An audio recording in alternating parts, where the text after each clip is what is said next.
AGPR میں 90 روپے ماہانہ کی ملازمت مل گئی، اور میرے والد صاحب کافی عرصے تک تو بیکار رہے۔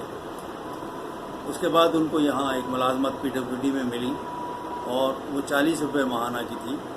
لالو کھیت زیر تعمیر تھا، اور وہ جیکب لائن سے لالو کھیت جایا کرتے تھے روزانہ، اور واپس آتے تھے، اور پیدل جاتے تھے اور پیدل آتے تھے، تاکہ 40 روپے میں سے کچھ بچت ہو سکے۔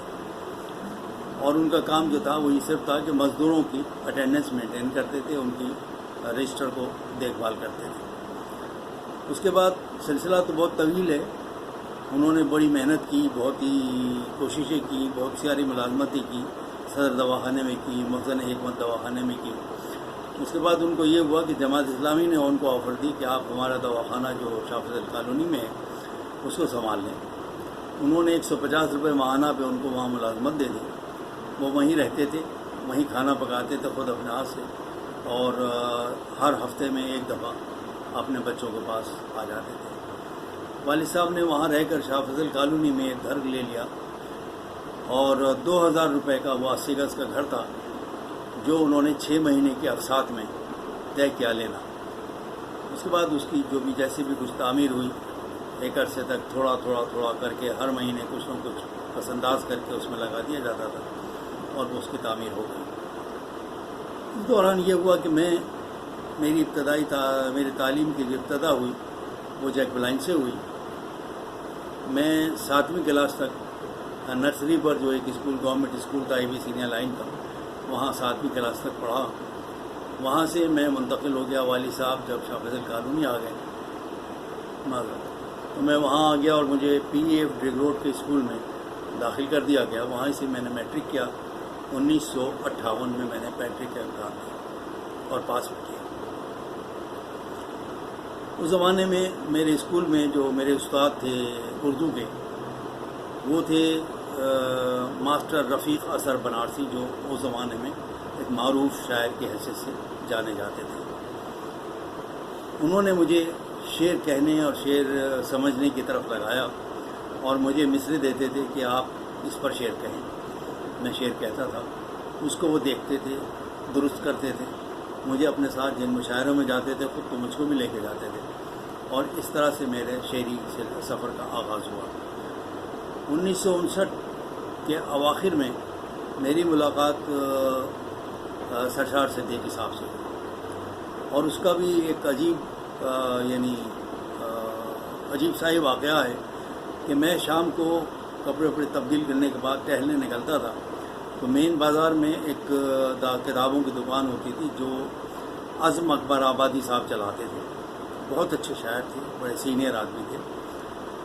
وہ اکثر مجھے اپنے پاس بلا کے بٹھاتے تھے، اور چونکہ میرے والد صاحب کی پورے شاہ فضل کالونی میں بہت عزت تھی، تو وہ بہت محبت سے، بہت پیار سے مجھے اپنے پاس بلا کے بٹھاتے تھے۔ ایک دن انہوں نے مجھے بلایا آواز دے کے کہ بھئی آؤ، ادھر آؤ۔ وہاں ایک صاحب بیٹھے ہوئے تھے، اور ان سے انہوں نے کہا کہ بھئی حکیم صاحب کے صاحبزادے ہیں اور شعر کہتے ہیں۔ تو انہوں نے بہت عجیب انداز سے، بہت تڑک کے مجھ سے کہا شعر سنائیے۔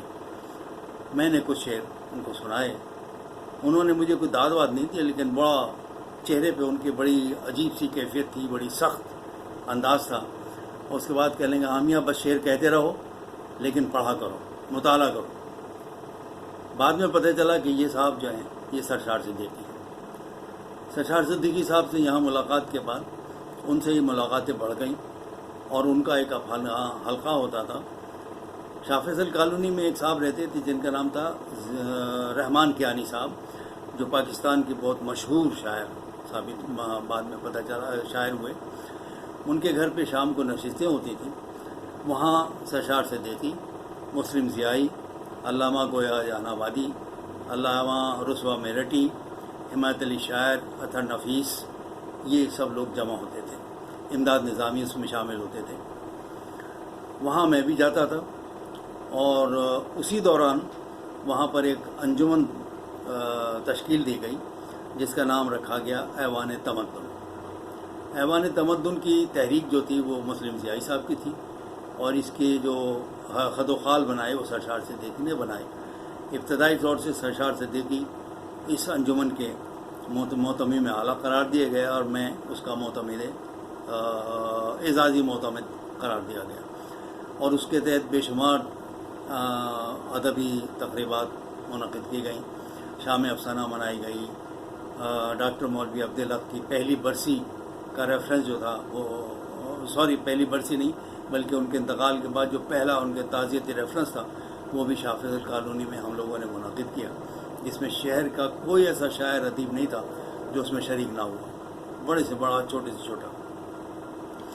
اس طرح سے میری زندگی میں ادب کا اور اردو شعر اور ادب کا آغاز ہوا، اور یہ تمام لوگ جو میرے سینئرز تھے انہوں نے مجھ کو اپنے ساتھ بہت محبت سے اعزاز کے ساتھ رکھا کہ ہر چند کہ میں بہت چھوٹا تھا، بہت جونیئر تھا، لیکن مجھے انہوں نے اپنے برابری کا درجہ دیا۔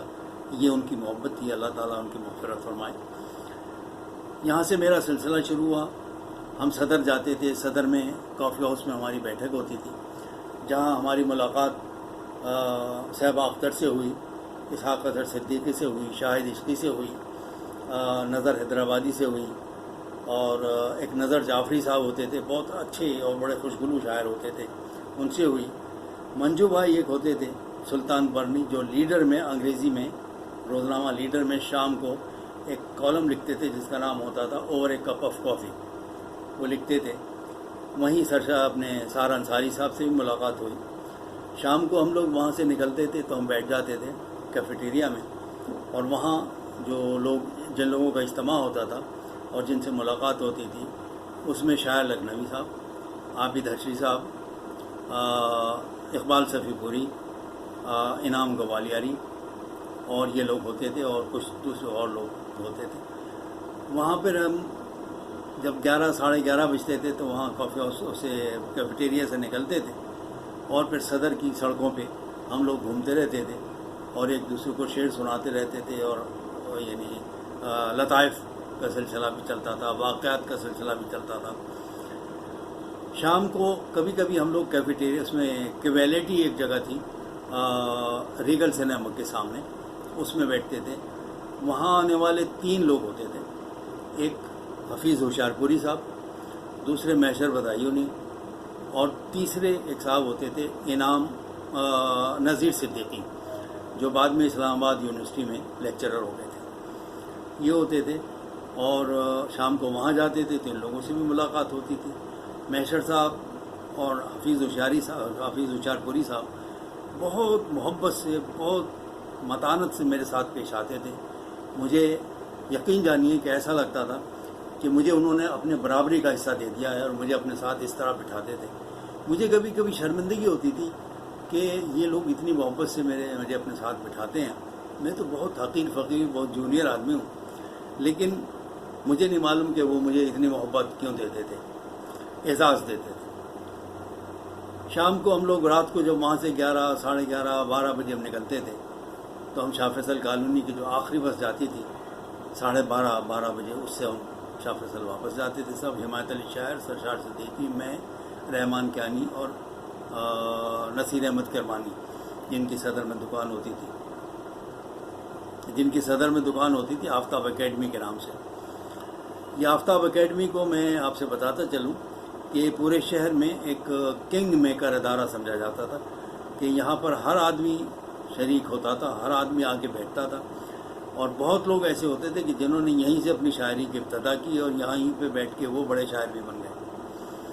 جب ہم رات کو واپس جاتے تھے کبھی کبھی یہ ہوتا تھا کہ ہم کارساز پر اتر جاتے تھے، بس سے یہ سوچے بغیر کہ اب دوسری بس تو ملنی نہیں، جائیں گی کیسے۔ وہ یوں اترتے تھے کہ وہاں کارساز پہ ایک KMC کی چنگی ہوتی تھی، اس چنگی کی جو ذمہ دار تھے وہ تھے ساقی امروی۔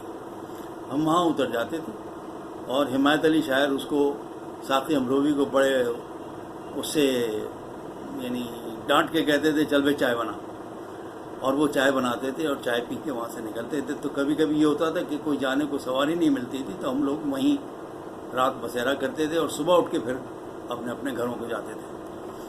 تو یہ ایک سلسلہ تھا جہاں سے میری شعری زندگی کا آغاز ہوا، اور مجھے جن لوگوں کے ساتھ نصیب ہوا، سرشار صدیقی، رحمان کیانی، عطا نفیس، حمایت علی شاعر، علامہ گویا جہان آبادی، علامہ رسوا میرٹی، اور اس کے علاوہ جو شہر کے دوسرے لوگ تھے ان سے میرا ایک بڑا قریبی تعلق تھا۔ ایوان تمدن اس شہر کی تیسری یعنی ادبی انجمن تھی۔ پہلی ادبی انجمن جو تھی وہ تھی حلقہ ارباب ذوق، جس کی نشستیں آرٹس کونسل میں ہوا کرتی تھی۔ دوسری جو تھی وہ تھی حلقہ فکر و نظر، جس کے نشستیں جمشید روڈ پر ہوا کرتی تھی، بہار کالونی میں۔ وہاں پر پروفیسر مظفر ملاٹوی اور ڈاکٹر اطہر نادر یہ لوگ ہوتے تھے، یہ اس کے انتظامات کرتے تھے۔ وہیں پہ سلیم احمد کی پہلی کتاب جو تھی پورا نئی نظم اور پورا آدمی، اس کی پہلی جو ابتدائی مہورت ہوئی تھی یا کہتے ہیں اس کی افتتاحی تقریب، وہ وہیں کی گئی تھی اور اس پر گفتگو وہیں پر ہوئی تھی۔ کچھ نشستیں بہادر یار جنگ اکیڈمی میں ہوتی تھی جو اس کے سامنے تھی، تو وہاں بھی ہم لوگ شریک رہتے تھے اور وہاں بہت لوگوں سے ملاقات ہوتی تھی۔ نظر حیدرآبادی تھے، اس کے علاوہ ٹی وی کے اور اس کے ریڈیو کے آرٹسٹ ہوتے تھے، ان لوگوں سے ملاقات ہوتی تھی۔ چچا بلبل اور کافی لوگ ہوتے تھے جن سے ہماری ملاقاتیں رہتی تھیں۔ تو یہ میری زندگی کا آغاز تھا شاعری کا، اور شعری سفر میرا یہ رہا ہے۔ اس کے بعد میں واضح کر دوں کہ میں نے رفیق اثر بنارسی صاحب سے میرے کوئی باقاعدہ شعر میں استاد نہیں تھے، لیکن میرے بہت ہی یعنی عمدہ رہنما تھے۔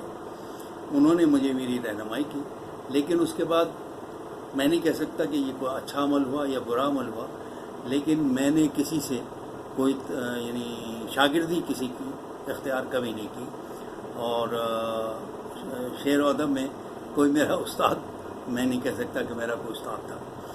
البتہ یہ تھا کہ یہ تمام لوگ جو میرے حلقہ احباب میں تھے، جو میرے بزرگ تھے، میرے سینئر تھے، وہ جب شام کو بیٹھتے تھے، ڈیفینیٹلی بیٹھتے تھے ہر شام، تو اس میں یہ طے تھا کہ کوئی بھی شخص جو سینئر ترین ہو یا جونیئر ترین ہو، وہ جو بھی شعر کہے گا، نظم کہے گا، غزل کہے گا، وہ اس کو اس وقت تک کہیں نہیں سنائے گا جب تک اپنے اس حلقے میں نہ سنا دے۔ اور یہ ایک ایگریڈ اپون فیکٹ تھا کہ اپنے حلقے میں بیٹھ کے اپنے احباب میں جب سنائے گا تو ہر شخص کو اختیار ہوگا کہ وہ اس کی جس قدر چاہے اس کا یعنی اس کی کھال اتار دے، اور اس کو کسی میں کوئی تعامل نہیں ہوتا تھا، کسی کو کوئی برا نہیں لگتا تھا۔ تو جب وہاں سے ہم غزل سنا لیتے تھے اور شعر سنا لیتے تھے، پھر اس بات کا پورا اختیار ہوتا تھا کہ اب ہم اس کو شہر میں کہیں بھی سنائیں، کسی بھی مشاعرے۔ تو یہ ایک تربیت گاہ میں سمجھتا ہوں میرے لیے تھی، اور یہیں سے میں سمجھتا ہوں کہ میری اور بہت سے لوگوں کی تربیت ہوئی، جس میں میرے ساتھ امداد نظامی بھی شامل تھے۔ تو یہ ایک میرا سفر اب میری شاعری کا وہ ہے، اور بہت بہت شکریہ۔ ناظرین کرام، آپ نے ڈاکٹر مختار حیات صاحب کی مختصر گفتگو میں بہت کچھ جانا۔ امید رکھتے ہیں کہ ہم پھر ایک اور نشست میں ڈاکٹر مختار حیات صاحب کی زندگی کے پوشیدہ گوشوں کو آپ کے سامنے پیش کریں گے، اور یقیناً آپ ان سے استفادہ کریں گے۔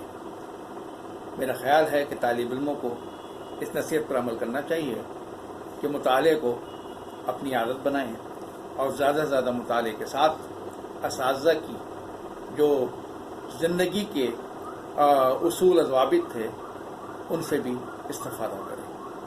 بہت شکریہ۔ السلام علیکم۔